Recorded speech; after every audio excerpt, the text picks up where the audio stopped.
Bonjour les sublimes parents. Alors vous vous souvenez, Sublime Maman était confrontée à une situation un petit peu délicate parce que son fils a peur des animaux et elle a trouvé une nourrice qui a 4 chats. Alors comment rassurer ce petit bout de chou pour faire en sorte que finalement tout se passe bien chez la nourrice et qu'il ne soit pas trop à se faire de soucis ou voire à paniquer rien qu'à l'idée d'y aller. C'est ce qu'on va voir ensemble. Donc Sublime Maman a compris que c'était pas du tout raisonnable. Il n'y a rien de rationnel. C'est pas parce que son enfant a été mordu ou griffé ou maltraité par un animal, il s'est rien passé comme ça, mais c'est juste une peur instinctive qui est complètement émotionnelle. Et du coup, on ne peut pas donner à un enfant un raisonnement intellectuel très poussé sur le fait que c'est fondé sur rien et que l'animal ne va vraiment pas l'agresser, etc. L'enfant ne peut pas l'entendre, tout simplement parce qu'il est absorbé et omnibulé par cette émotion, par cette panique. Donc le meilleur plan d'accroche, d'entrée, c'est finalement de trouver un ancrage émotionnel aussi.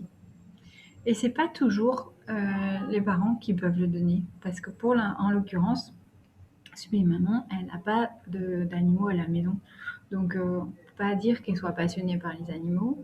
Et même si il les dérange pas spécialement et qu'elle peut en parler gentiment, il n'y a pas une grande charge émotionnelle et du coup, elle n'arrive pas à atteindre son fils.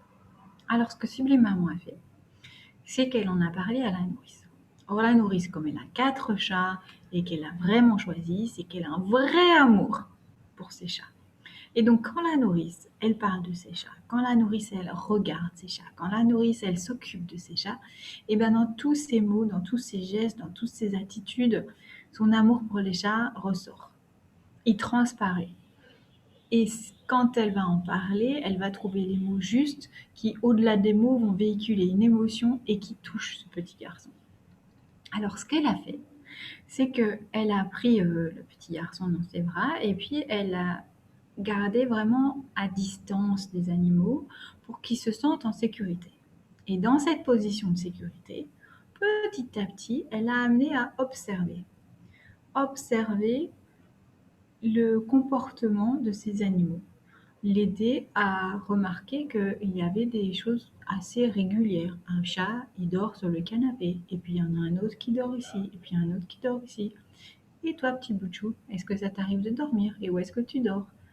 Et tu vois, quand tu dors, tu es très calme. Et bien regarde, le chat aussi, il est très calme. Et puis il aime bien qu'on soit en silence à côté, qu'on ne fasse pas de bruit. Alors si on marche tout doucement, et ben, le chat, il ne bouge pas non plus.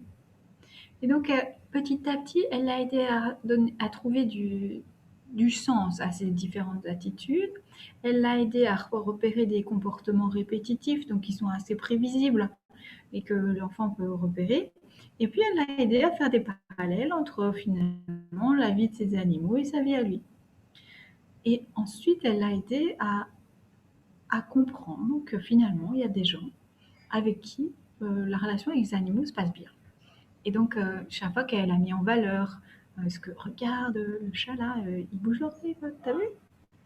C'est quand même extraordinaire, hein, nous on n'arrive pas à faire ça. Et porter un regard admiratif permet de montrer que les, euh, les animaux en intérêt en soi peuvent être un objet d'étude, un objet d'admiration, peuvent avoir une relation puisque l'animal vient jusqu'à la nourrice, qu'elle le caresse.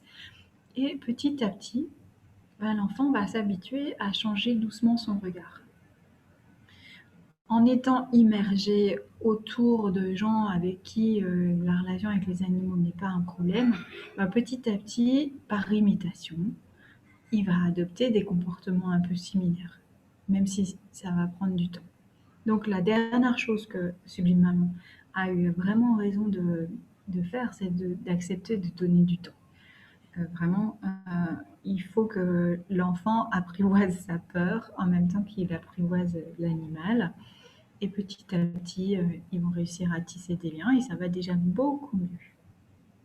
Peut-être qu'un jour, il adorera les chats. C'est pas encore le cas et c'est pas nécessairement l'ambition. Mais en tout cas, pour l'instant, il est content de retourner chez la nourrice et tout se passe bien. Alors, je voulais que ce petit témoignage d'espoir puisse rassurer tous les parents qui sont confrontés à cette situation.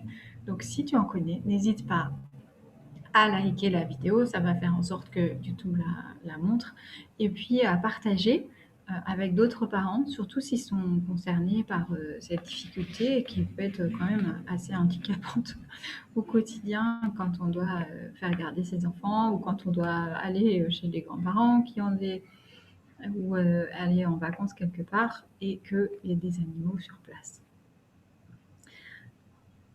Et puis maintenant, je t'invite aussi à t'inscrire sur la liste des diffusions des aventures de Sublime Parents, de Sublime Maman. Tu as le lien juste en dessous de la vidéo et ça te permettra de recevoir les prochaines aventures de Sublime Maman et puis aussi de donner des idées si jamais il y a une situation qui est un petit peu compliquée et que tu voudrais qu'on regarde tous ensemble et qu'on réfléchisse. Alors à très bientôt.